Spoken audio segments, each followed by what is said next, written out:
Okay, so we will talk about the hypothesis. And so when you have an experiment, before running the experiment, you put forth some hypothesis.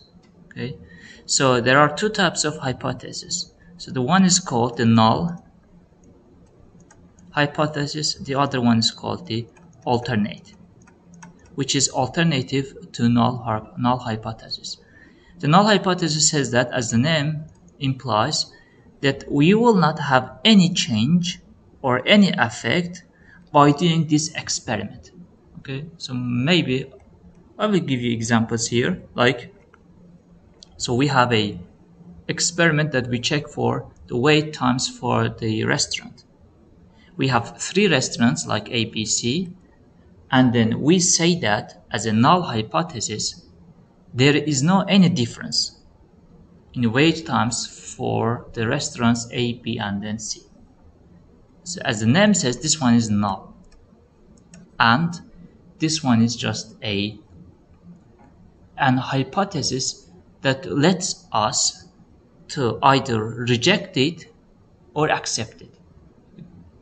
The alternative will be the opposite of this one, what says that at least one has a different wait time, or exam scores by major. We say that as a null hypothesis, there is no any difference whether you study in engineering, whether you study in business or arts, the exam scores are similar.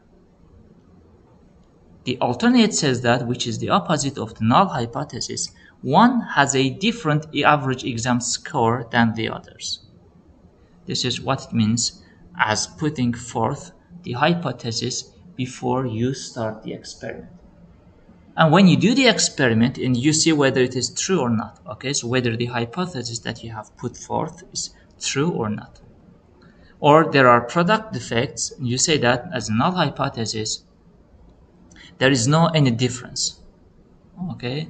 Then alternate says that at least one production line has a different number of product defects per unit than the others.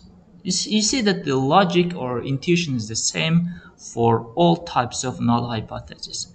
Or material strength, we have the material A, material B, material C.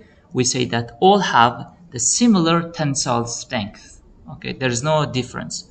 Alternate one says that at least one material has a different average tensile strength than the others. Okay, so saying this, we will just move to problem solution for this hypothesis testing.